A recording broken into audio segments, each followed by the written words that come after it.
everyone, and welcome back to the channel. My name is Juliet, and in today's video I'm going to go through my YNAB or You Need a Budget setup. So if you've watched any of my paycheck budget videos before, you probably are aware that I've used Google Sheets quite a lot for my budgeting videos. However, I've recently converted to YNAB thanks to YouTubers like Nick True, Gaby on Paper, and Avery's Money Moves.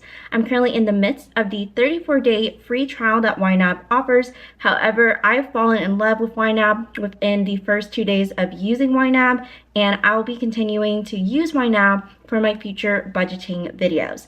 So in this video, I'm going to go through all my different YNAB categories and my intentions with using YNAB. So without further ado, let's go ahead and head into YNAB. Alrighty, so we're currently in my YNAB for October 2022. However, I am filming this towards the end of October, and I've already funded into November and even into December. So I think I'm going to show you my setup in the eyes of January 2023, which I know is a huge little time jump, but I haven't funded anything into January yet, so that's where we're going to get a really clear picture of how my categories are set up. But before we jump into my setup, I want to talk about the accounts that I have linked into YNAB, since that helps to inform your budget. So for me personally, I have several accounts in my budget. So the first thing here is my joint checking account. This is the joint checking account that my boyfriend and I use to pay our rent and renter's insurance out of.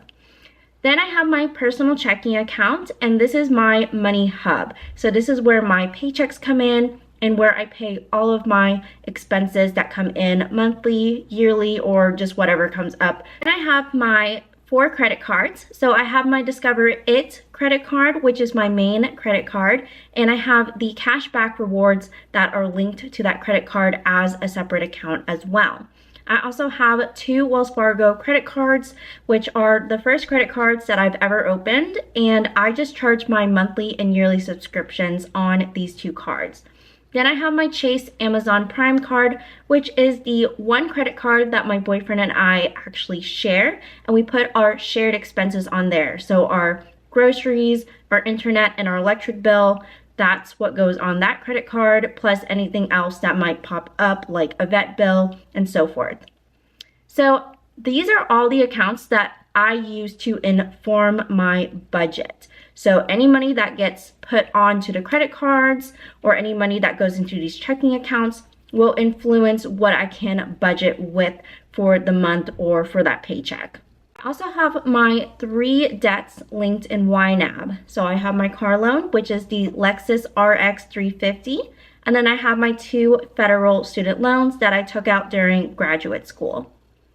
In the tracking accounts, I do have my emergency fund. However, my emergency fund does not help inform my budget whatsoever. If you have a tracking account in YNAB, it simply just sits there to remind you that, hey, this money exists, this account exists, but you can't use me to budget with.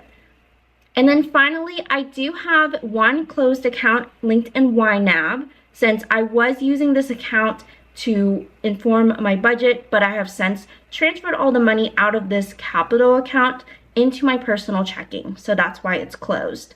So now that we've talked about all the different accounts that I have linked in YNAB, let's jump to January 2023 so we can talk about my budget. Let's pretend that it's January 2023.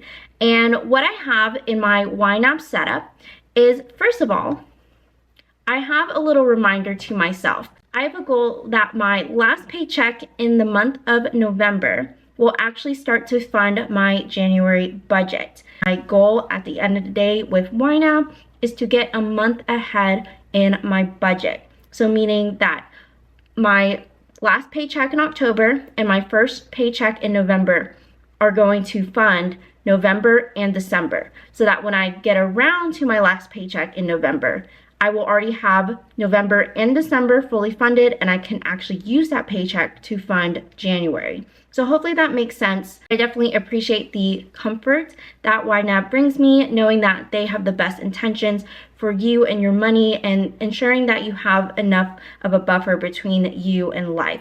Plus, of course, I have my emergency fund, but having 1 month ahead on bills definitely gives me a lot more security as I go through my debt-free journey. Into the budget categories. So I have several budget categories or groups ranging from debt repayment all the way down to my sinking funds. So let's talk about my debt repayment category first. So in here, I have my car loan and my 2 federal student loans. I have been able to set a target for my minimum monthly payment. So that doesn't mean that I'm only going to just fund my minimum monthly payment. I'm still trying to pay off my debts as quickly as possible, but this is just, at least I get to fund the minimum. I also have my fixed expenses essentials. So this is everything that has a fixed amount in my budget that I need to live. So that includes my rent, which is $800 a month, my renter's insurance, car insurance, my internet bill, electric bill, and my buffer. So again, my buffer, I just have it there just in case I happen to go over in one of my categories, and I can easily shift money out of my buffer to cover any overspending I may have. I also have my variable expenses. It includes gas and transportation and groceries. And for these, I have it set at a monthly savings builder. It means I've set a target to always fund this amount of money, no matter what the current balance is. So every single month, I should be funding $170 towards my gas and transportation, regardless if the rollover amount is $150 or $0 or whatever amount it is. I also have my fixed expenses, my monthly subscriptions. So all of these are just my monthly subscriptions. So that ranges from iCloud storage, my Apple Care, my Google Suite, Nixie Host, which are both for a blog that I run on the side, and then Amazon Subscribe and Save, which is basically my dog's food every single month. I also have my yearly expenses on here, and that's just Amazon Prime and Dropbox. Then I have my sinking funds. So my sinking funds include my dog. So I always put $100 a month towards my dog's sinking fund, and that covers his vet bills, his medicine. He is an elderly dog, so he does cost a little bit more than, a dog who's, 2 years old or 5 years old. I also have this Christmas fund, which is already fully funded for this upcoming Christmas holiday.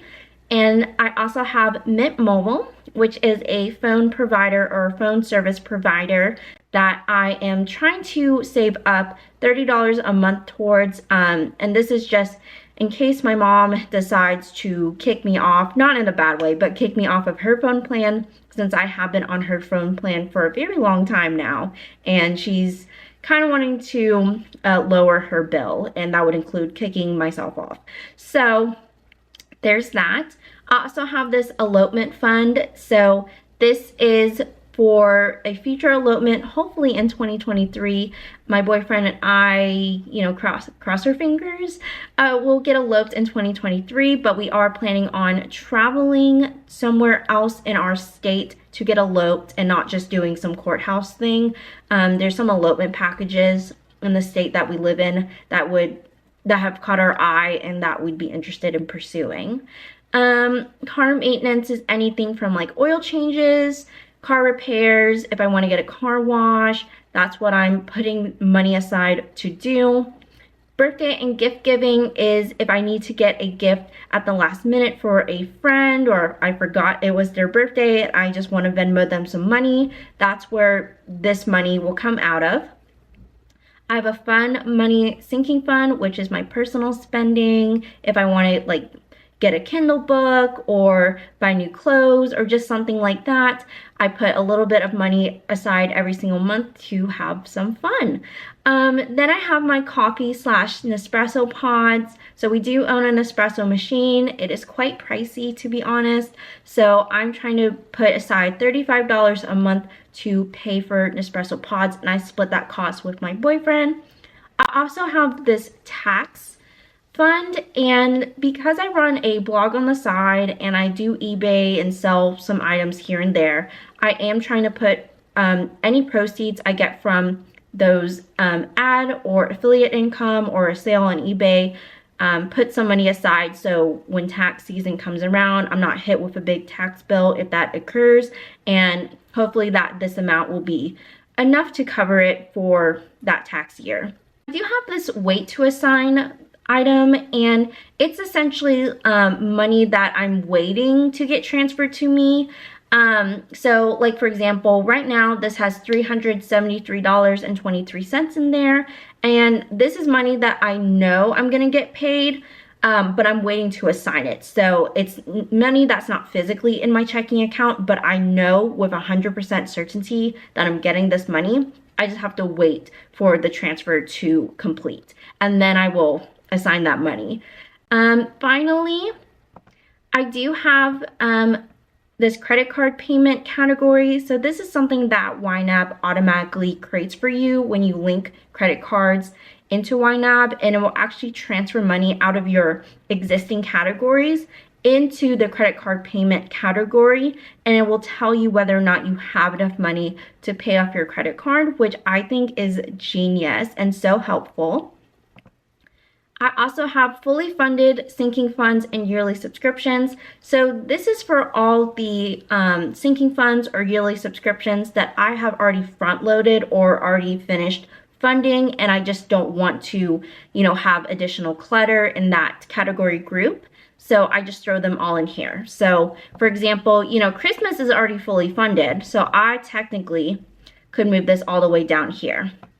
And then it's less clutter for right now. And finally, I do have this focus on later category.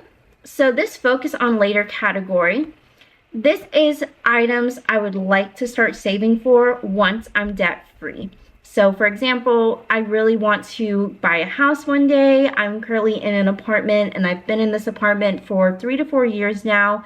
And one day, somehow, I will be saving up for a house, but not right now, since I am trying to be debt free before I even think about saving for a house. I would also like to start funding my Roth IRA. I have been able to max out my Roth IRA for the last 3 to 4 years before I got into debt, and I would like to start that back up again once I am debt free. And then finally, I do want a new dresser since mine is in shambles. It is literally falling apart on me. It still holds clothes, but there's a whole drawer that has been just falling apart, and we can't get it to slide back in, and it's a mess. So I would like a new dresser one day. And thank you so much for watching this video. Please let me know if you have any questions about YNAB. I'm very excited to start using YNAB in all my future paycheck budget videos, and please give this video a thumbs up if you enjoyed it. Subscribe if you haven't already, and I'll catch you in the next one. Bye!